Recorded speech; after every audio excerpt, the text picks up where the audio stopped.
સુરત શહેરના અઠવા પોલીસની હદમાં આવેલા સગ્રામપુરા તલાવડી વિસ્તારમાં જાહેર થયેલી બિલ્ડર આરિફ કુરેશીની હત્યા પ્રકરણમાં સુરત શહેરની અઠવા પોલીસે હત્યા કરનાર બંને આરોપીઓની ધરપકડ કરી છે। સાથે પોલીસ દ્વારા જે પ્રેસ નોટ જાહેર કરવામાં આવી છે તેમાં જણાવાયું છે કે મોહમ્મદ આરિફ સાબિર કુરેશી પાસેથી ફારૂક ઉર્ફે તલ્લોઈના રૂપિયા નીકળતા હોય, જે નાણાંની લેતી દેતીમાં ઘણા સમયથી જે કહેવાય છે કે ઉઘરાણી બાકી હતી। આ પૈસાની લેતી દેતીમાં તેમના બંને દીકરા ફૈઝ મુલ્લા અને તબરેઝ મુલ્લા ઉર્ફે તલ્લોઈ દ્વારા આરિફ કુરેશીની આ પ્રકરણમાં તકરાર ચાલતી હોય, જે બાબતે તેઓ વચ્ચે મંદુક થયો હોય અને જેની અદાવતમાં ફારૂક તલ્લોઈના બંને ઉપર મુજબના દીકરાઓએ આ ગુનો કરેલો હોય, જેને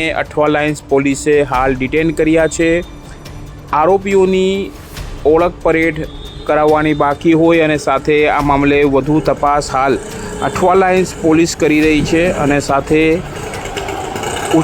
ઉચ્ચ અધિકારીઓ પણ આ મામલે વધુ તપાસ કરીને આ સમગ્ર મામલે જે પણ વિગતો આવશે તે હાલ બહાર પાડશે। પણ જે સામે આવ્યું છે તે મુજબ આરિફ કુરેશી પાસેથી ફારૂક તલ્લોઈના રૂપિયા નીકળતા હોય અને તે નાણાકીય અદાવતમાં આ હત્યા થઈ હોવાનું હાલ સામે આવ્યું છે।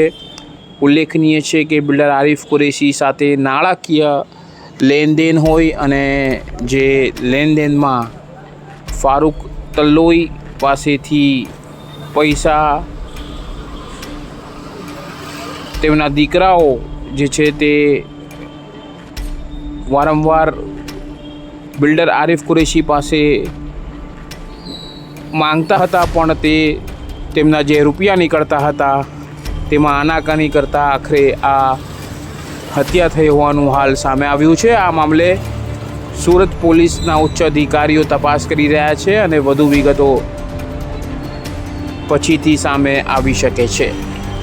કેમેરામેન સાબિર અલી સૈયદ સાથે કાદિર શેખ, કર્તવ્ય ગુજરાત ન્યૂઝ, સુરત।